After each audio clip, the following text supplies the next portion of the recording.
ஷைத்தானிர்ரஜீம் பிஸ்மில்லாஹிர்ரஹ்மானிர்ரஹீம் அல்ஹம்துலில்லாஹி ரப்பில் ஆலமீன் ஸலாத்து வஸ்ஸலாமு அலா அஷ்ரஃபில் அன்பியாஇ வஸய்யிதில் முர்சலீன் வ அலா ஆலிஹி வ ஸஹ்பிஹி வ மன் தபிஅஹும் பிஹ்சானின் இலா யௌமித்தீன் ரப்பி ஷ்ரஹ் லி ஸத்ரி வ யஸ்ஸிர் லி அம்ரி வஹ்லுல் உக்ததம் மின் லிசானி யஃப்கஹு கௌலி ரப்பி ஸித்னி இல்மா. மதிப்புக்குரிய அஹதியா சம்மேளன தலைவர் மற்றும் செயலாளர், ஏனைய அனைத்து உறுப்பினர்களும் மற்றும் துறை சார்ந்த இத்துறையிலே ஈடுபடக்கூடிய அனைத்து துறை சார்ந்த உலமாக்களும் மற்றும் எனது அன்புக்குரிய ஆசிரியர்கள் அனைவருக்கும் எனது அன்பின் பணிவு. அஸ்ஸலாமு அலைக்கும் வரஹ்மத்துல்லாஹி வபரகாத்துஹு.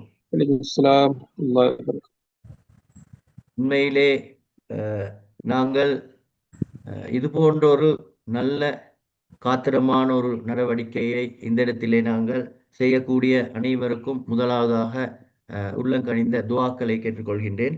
உண்மையிலே சஹீஹுல் புகாரி சம்பந்தமாக எந்த ஒரு விடயத்தை தொடங்குவதென்றாலும் நாங்கள் ஏன் என்ற ஒய் என்ற வினாவை தொடுத்து அதனூடாக நாங்கள் எங்களுடைய இந்த செயற்பாடுகளுடைய நோக்கத்தை சரியாக விளங்கிக் கொள்ள வேண்டும். அதே நேரம் ஒரு செயலை செய்யும் போது எங்களுடைய நீயத், இன்டென்ஷன், அதாவது இன்டென்ஷன் என்று கூறக்கூடிய நீயத்தை நாங்கள் சரியாக புதுப்பித்துக் கொள்ள வேண்டும். அந்த வகையிலே நான் மிகச் சுருக்கமாக சஹீஹுல் புகாரி தொடர்பான ஒரு சுருக்கமான ஒரு அறிமுகத்தை இந்த இடத்திலே நான் முன்வைத்துவிட்டு எங்களுடைய வளமையான தொடர் பாடத்துக்கு நாங்கள் செல்வோம். அந்த வகையிலே நாங்கள் இமாம் புகாரி ரஹ்மத்துல்லா அவர்களுடைய இந்த சஹீஹுல் புகாரி தொடர்பாக தெரிவதற்கு முன்னால், அன்பின் சகோதரர்களே சகோதரிகளே, சிஹாஹு சித்தா எங்களுக்கு தெரியும். 6 சஹீஹான சங்கை பொருந்திய அந்த 6 கிரந்தங்கள், சஹீஹான 6 கிரந்தங்கள் சம்பந்தமான அறிவும் எங்களுக்கு இருக்க வேண்டும். குறிப்பாக நாங்கள் சஹீஹுல் புகாரி தொடர்பாக கூறுவதென்றால், அபு அப்துல்லா முஹம்மது இப்னு இஸ்மாயில் என்று கூறக்கூடிய இமாம் புகாரி ரஹ்மத்துல்லா அவர்களுடைய இந்த ஆக்கம். இமாம் புகாரி ரஹ்மத்துல்லா அவர்கள் ஹிஜ்ரி 194 ஹிஜ்ரி ஆண்டிலே பிறந்தார். கிறிஸ்துக்கு பின் 810.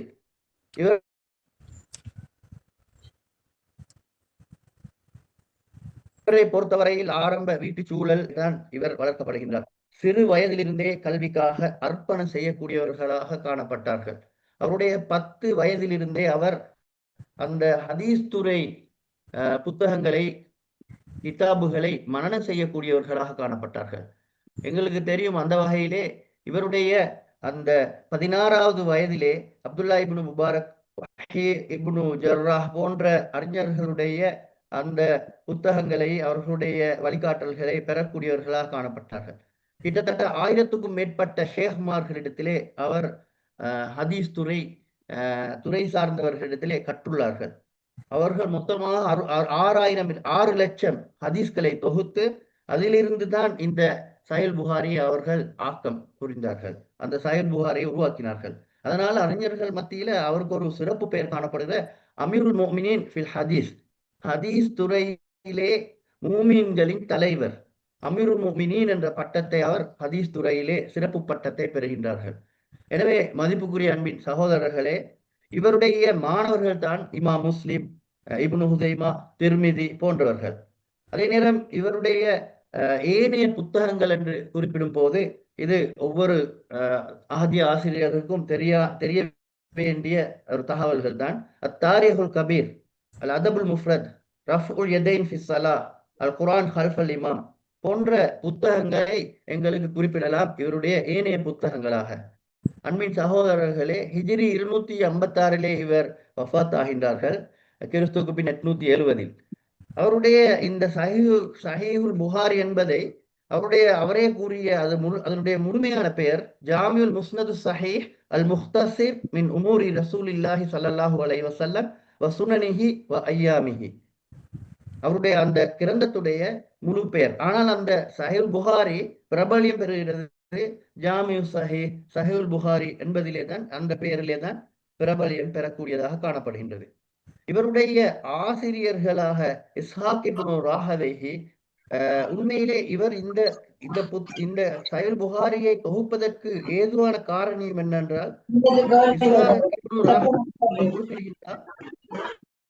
இமாம் புகாரி ரஹ்மத்துல்லாஹ் அவர்களுக்கு நீங்கள் ஸல்லல்லாஹு அலைஹி வஸல்லம் அவர்களுடைய சஹீஹான ஹதீஸ்களை தொகுத்து ஒரு கிரந்தத்தை உருவாக்குங்கள் என்று அவரிடத்திலே வேண்டியதற்கிணங்க தான் அவர் இந்த சஹீஹ் புகாரியை தொகுத்தார்கள். கிட்டத்தட்ட 14 வருடங்கள் இந்த பணியிலே அவர்கள் ஈடுபட்டார்கள். பெரும் அர்ப்பணத்தை செய்தார்கள். இதற்காக பல்வேறு பிரயாணங்கள், பயணங்களை மேற்கொண்டார்கள். இவர் மஸ்ஜிதுல் ஹராம், மஸ்ஜித் எங்களுக்கு தெரியும் காபத்துல்லாவில் இருந்து தான் இவர் இந்த பணியை ஆரம்பித்தார்கள். 2 ரக்காயத் தொழுது விட்டு தான் இவர் இந்த ஸலாத்துல் இஸ்திகாரா, நன்மையை நாடி தொழக்கூடிய தொழுகையை தொழுது விட்டு தான் இவர் இந்த பணியை தொடங்குவார்கள். எனவே அன்பின் சகோதரர்களே, எங்களுக்கு தெரியும் இவருடைய மொத்தமாக இவர் தேடிய ஹதீஸ்களில் இருந்து அவர் 7275 ஹதீஸ்களை அவர்கள் கொண்டு வந்தார்கள் இந்த சஹீஹ் புகாரி கிரந்தத்துக்கு. இவர் இன்னொரு இடத்திலே கூறுகின்றது, மிம்பருக்கும் நபி ஸல்லல்லாஹு அலைஹி வஸல்லம் அவர்களுடைய மையவாடிக்கும் இடையில் இருந்து இவர்கள் 2 ரக்காயத் தொழுதுவிட்டு ஹதீஸ்களை எழுதினார்கள் என்ற கருத்தும் காணப்படுகின்றது. மதிப்புக்குரிய அன்பின் சகோதரர்களே, அறிவிப்பாளர்கள் வராது இங்கே நாங்கள் பார்க்க வேண்டும். ஒரு ஹதீஸ் என்று வரும்போது அந்த ஹதீஸிலே சுனன் என்று நாங்கள் சனத் என்று நாங்கள் பார்க்கிறோம், மத்தன் என்று பார்க்கிறோம். சனத் என்றால் அறிவிப்பாளர் வரிசை, மத்தன் என்று வரும்போது அதனுடைய உள்ளடக்கம், கண்டென்ட். எனவே அதனால்தான் அவர் ஒரு பாபை குறிப்பிடும் போது அந்த பாபிலே வரக்கூடிய எல்லா ஹதீஸ்களையும் அவர் தொகுத்து காட்டுகின்றார்கள். அதே நேரம் அதனுடைய ஒரு ஹதீஸுடைய கண்டென்ட் மாறியே வரக்கூடிய இன்னும் கண்டென்ட்களை, அதாவது அதனுடைய உள்ளடக்கங்களை குறிப்பிடுவார். எனவே அந்த விடயத்திலிருந்து எங்களுக்கு விளங்கிக் கொள்ளலாம், சனத் மத்தன் போன்ற விடயங்களை சரியாக விளங்குவதற்கு அவர் அவருடைய தொகுப்பிலே போதுமான அளவு ஹதீஸ்களை கொண்டு வந்துள்ளார்கள். தனிப்பட்ட ரீதியிலே நாங்கள் பார்க்கும்போது 7275 ஹதீஸ்களும் ஒரு சப்ஜெக்டாக ஒரு விடயமாக வர மாட்டாது. அதனுடைய ஒவ்வொரு பாபுக்கேற்ப வரும். எனவே மதிப்புக்குரிய சகோதரர்களே, சகோதரிகளே, நாங்கள் ஒரு ஹதீஸில் இருந்து முடிவுகளை செல்ல முடியாது. அதனால்தான் நாங்கள் இந்த சஹீஹ் புகாரி என்ற இந்த பாடத்திலே ஹதீஸ்களை பார்க்கும்போது அதனுடைய விளக்க நூல்களான ஷரகுகளான 3 ஷரகுகள் பிரபலம் பெற்றது. ஃபத்ஹுல் பாரி, இமாம் ஹஜர் அல் அஸ்கலானி ரஹ்மத்துல்லாஹ் அவர்களுடைய, அதே போன்று உம்தத்துல் காரி, இர்ஷாது ஷாரி போன்ற 143 ஷரகுகள் சஹீஹ் புகாரிக்கு காணப்படுகின்றது. அந்த சஹீஹ் புகாரிக்கு காணப்படக்கூடிய 143 ஷரகுகளிலே பிரபலம் பெற்றவைகள் தான் ஃபத்ஹுல் பாரி, உம்தத்துல் காரி, இர்ஷாது ஷாரி போன்றவை. அதிலே நாங்கள் குறிப்பாக ஃபத்ஹுல் பாரியை மையப்படுத்தி தான் நாங்கள் இந்த பாட பரப்பை நாங்கள் தொடர் சேர்ச்சியாக நீங்கள் கற்று வருகின்றீர்கள். எனவே அந்த வகையிலே மிக முக்கியமான இந்த விடயங்களை நீங்கள் தெரிந்திருக்க வேண்டும். அறிஞர்கள் இமாம் ஸஹபி, இமாம் நவவி போன்ற அறிஞர்கள் குறிப்பிடுகின்றார்கள், இந்த புகாரி கிரந்தத்து எந்த அளவு முக்கியம் என்பது, அதாவது அஸஹுல் கிதாப் பஅத கிதாபில்லாஹ், அதாவது அல் குர்ஆனுக்கு அடுத்ததாக சஹீஹான புத்தகம் ஒன்று இருக்கும் என்றிருந்தால் அது புகாரி கிரந்தமாகும். அல் குர்ஆனுக்கு அடுத்ததாக சஹீஹான கிரந்தம் ஒன்று இருக்கும் என்றிருந்தால் அது புகாரி கிரந்தமாகும். எனவே அந்த அளவு முக்கியத்துவம் பெற்ற ஒரு கிரந்தத்திலே தான் நாங்கள் அதனுடைய ஹதீஸ்களை தான் நாங்கள் படித்து வருகின்றோம். எனவே அந்த அடிப்படையிலே தான் நாங்கள் இன்றும் வளமை போன்று இன்றும் நாங்கள் ஹதீஸ்களை நாங்கள் பார்க்க இருக்கின்றோம்.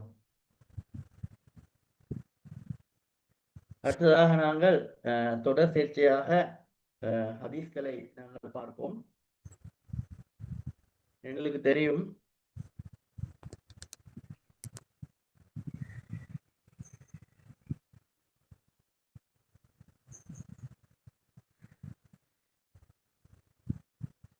கிதாபு ஸலா, தொழுகை தொடர்பான ஹதீஸிலே நாங்கள் அடுத்ததாக பார்க்க போகின்ற ஹதீஸ்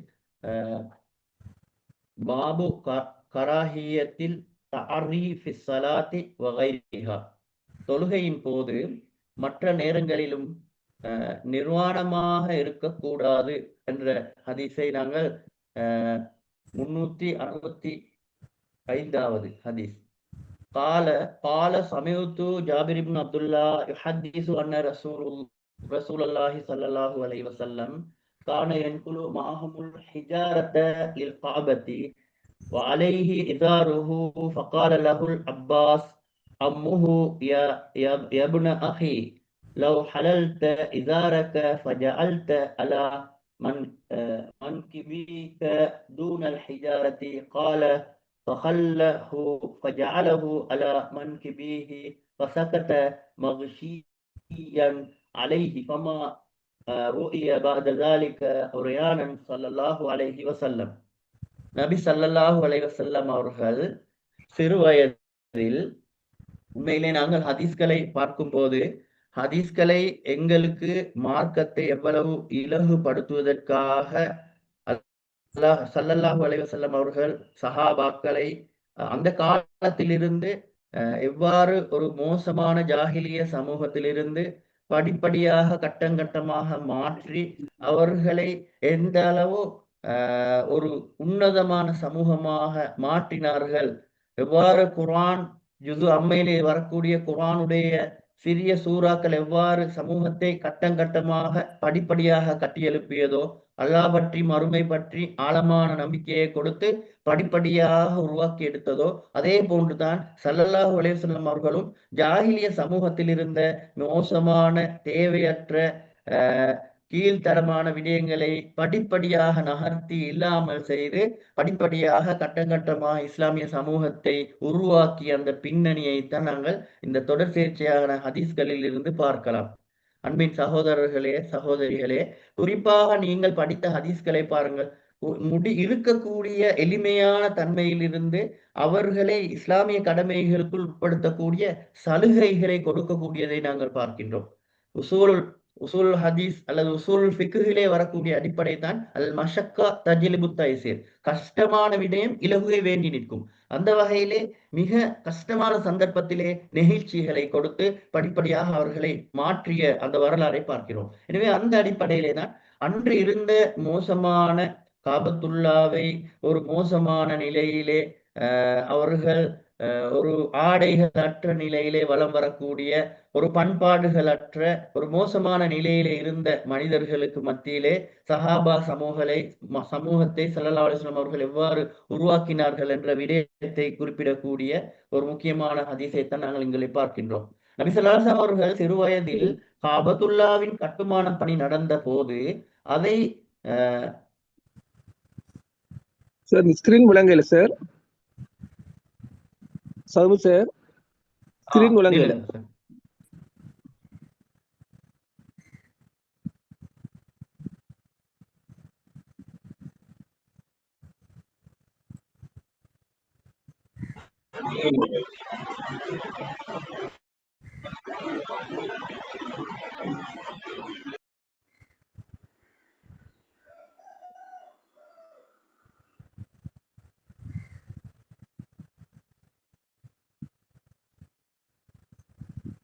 ரைட்.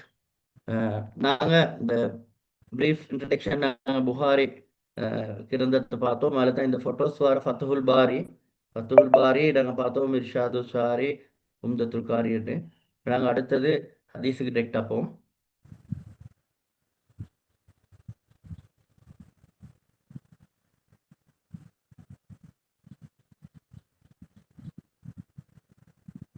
இப்ப நாங்க முதலாவது ஹதீஸை தான் பார்க்கிறேன். நான் உங்களுக்கு இதுல விளக்கத்தை சொல்லேன், அதுக்கு பிறகு நாங்க விளக்கத்தை பார்த்து கொடுப்போம். நபி ஸல்லல்லாஹு அலைஹி வஸல்லம் அவர்கள் சிறு வயதில் காபத்துல்லாஹ்ல கட்டுமான பணி நடந்த போது அதை கட்டுபவர்களோடு கற்களை எடுத்து சென்றார்கள். அப்போது அவர்கள் ஒரு வேஷ்டி அணிந்திருந்தார்கள். நபி ஸல்லல்லாஹு அலைஹி வஸல்லம் அவர்களின் பெரிய தந்தை அப்பாஸ் ரலி, அதாவது அப்பாஸ் ரசூல் ஸல்லல்லாஹு அலைஹி வஸல்லம் அவர்களுடைய பெரிய அப்பாஸ், என் சகோதரின் மகனே, உன் வேஷ்டியை அவிழ்த்து அதை உன் தோளில் மீது வைத்து அதன் மேல் கல்லை எடுத்து சுமந்து வரலாமே என்று நபி ஸல்லல்லாஹு அலைஹி வஸல்லம் அவர்கள் கூறினார்கள். அவ்வாறு நபி ஸல்லல்லாஹு அலைஹி வஸல்லம் அவர்கள் வேஷ்டியை அவிழ்த்து அதை தங்களுடைய தோளின் மீது வைத்தார்கள். வைத்ததும் அவர்கள் மயக்கமுற்று கீழே விழுந்தார்கள். அதுக்கு பின்னர் நபி ஸல்லல்லாஹு அலைஹி வஸல்லம் அவர்கள் அது போன்ற ஒரு காட்சி அளிக்கக்கூடிய ஒரு நிகழ்வு நடைபெறவே இல்லை.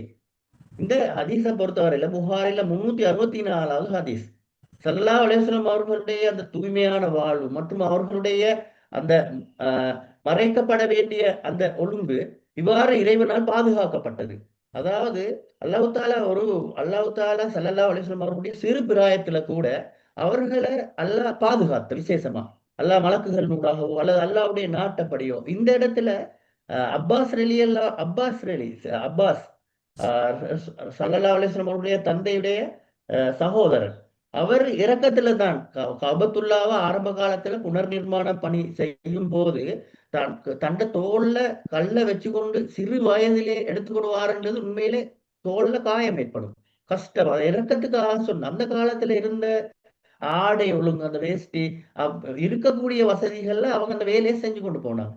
அப்ப இதுல வரக்கூடிய அந்த அந்த கல்லை வச்சு எடுத்துக்கொண்டு வர்றது பாவம் என்று அப்ப அந்த ரசூலுல்லாஹ்வோட தந்தையோட சகோதரர்கள் அப்பாஸ் அவர் குறிப்பிட்டதோட ரசூலுல்லாஹ் இதை செய்யறதுக்கு நாடின சந்தர்ப்பத்திலே மயக்கமுற்று கீழே விழுகிறார். அதன் பிறகு அப்ப இஸ்லாமிய ஷரியா சட்டங்கள் வர முன்பே சிறு வயதிலேயே ஸல்லல்லாஹு அலைஹி வஸல்லம் அவர்கள் அந்த அந்த வெட்க உணர்வு கொண்டவராகவும் அதே நேரம் அவருடைய ஔரத் பாதுகாக்கப்படக்கூடியதாகவும் அல்லாஹ் தஆலா அந்த அமைச்சதை நாங்க பார்க்கலாம். நபியோட வாழ்க்கையில சிறு வயதிலே ஒரு இசை சம்பந்தமான நண்பர்களோடு போகக்கூடிய ஒரு சந்தர்ப்பத்திலே நபி அவர்களை அல்லாஹ் தூக்கம் செய்ய வச்சு தூக்கம் ஊடாக அந்த இடத்துக்கு போகாம இருக்கக்கூடிய சந்தர்ப்பம் ஏற்பட்ட. எனவே இந்த ஹதீஸ் சொல்ல வர விஷயம் காண என்குலுமாகும் ஹிஜார், அவர்களுடைய இணைந்து கற்களை சுமந்தார்கள். இந்த இடத்துல நபி ஸல்லல்லாஹு அலைஹி வஸல்லம் அவர்கள் அவங்கள செஞ்ச செயல்களை ஆரம்ப காலத்திலே அவங்களோட சேர்ந்து செய்யக்கூடியவர்களாக காணப்பட்டார்கள்.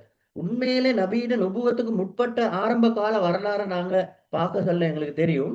நபி அவர்களுடைய ஆரம்ப கால வரலாறுல ஹில்ஃபுல் ஃபுலூல் கேள்விப்பட்டிருப்பீங்க நீங்களாம்.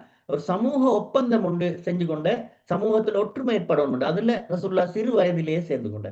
அதே மாதிரி ஹர்புல் ஃபுஜார் என்று ஒரு யுத்தம் நடைபெற்ற, இப்ப குறைஷியர்கள் சேர்ந்து அந்த யுத்தத்தில் ஈடுபட்ட, பாவிகளுக்கு எதிரான யுத்தம் என்று. அப்ப அந்த யுத்தத்துல அம்புகளை எடுத்து கொடுக்க, சேகரித்து கொடுக்கக்கூடியவராக ஸல்லல்லாஹு அலைஹி வஸல்லம் அவர்கள் இருந்தீங்க. சிறு வயதிலிருந்தே சமூக நல்ல பெயர் எடுக்கக்கூடிய அல்-அமீன் சாதிக் என்ற பெயர் எடுக்கக்கூடியவராக காணப்பட்டார்கள். அதே நேரம் சாச்சா இடத்துல அபு தாலிப் கிட்ட வளரும் போது ஆடுகளை மேய்க்கக்கூடியவராக அவர் காணப்பட்டார். ஏனென்றால் அவருக்கும் இருந்த பிள்ளைகள் கூட ரசூலுல்லாஹ்வை சேர்த்து அந்த பொருளாதார பிரச்சனைகள் எல்லாம் காரணமாக ஆடுகளை மேய்க்கக்கூடியவராக காணப்பட்டார். எனவே அந்த காலத்துல ஸல்லல்லாஹு அலைஹி வஸல்லம் அவர்கள் ஆடுகளை மேய்ப்பதினூடாக தலைமைத்துவத்தை படித்துக் கொண்டார்கள். ஆடு மேய்ப்பது என்பது சாதாரண விடயம் அல்ல.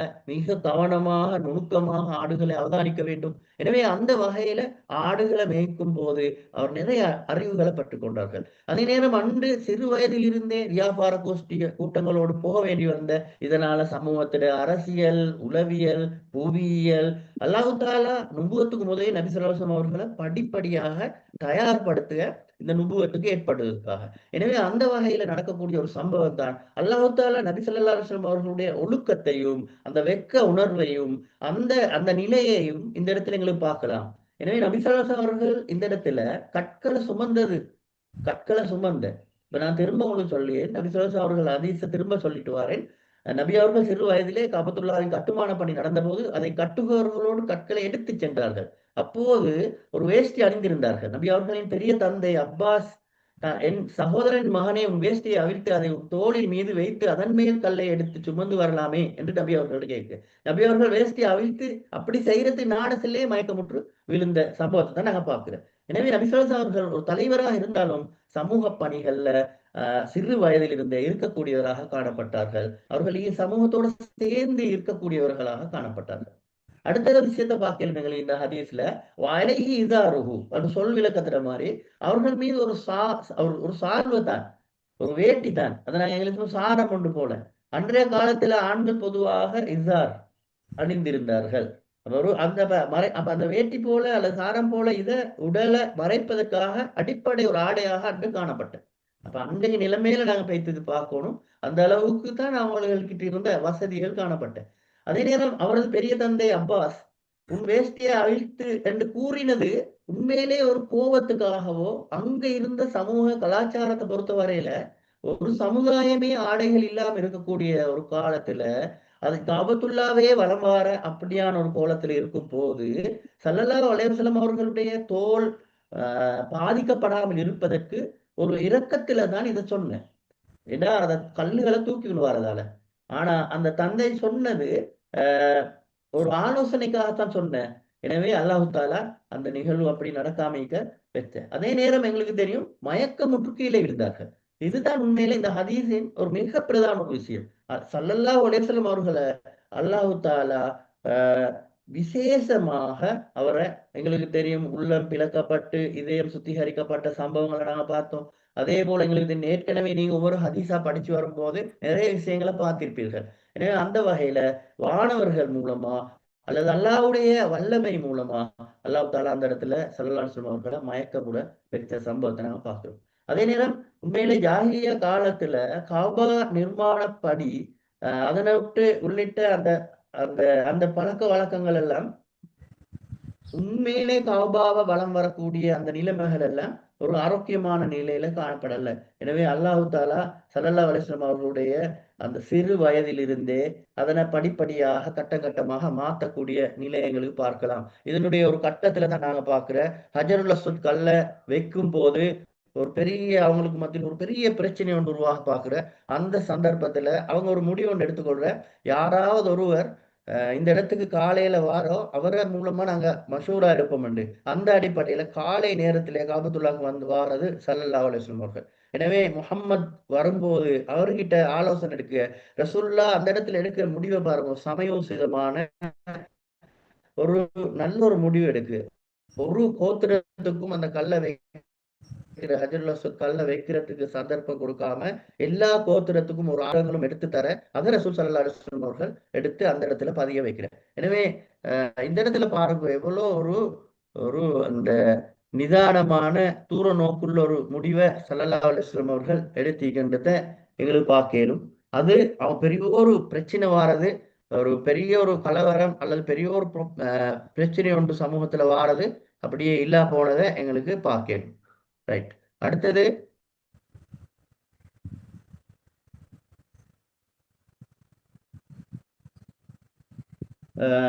அந்த அடிப்படையில நாங்க இன்னும் கொஞ்சம்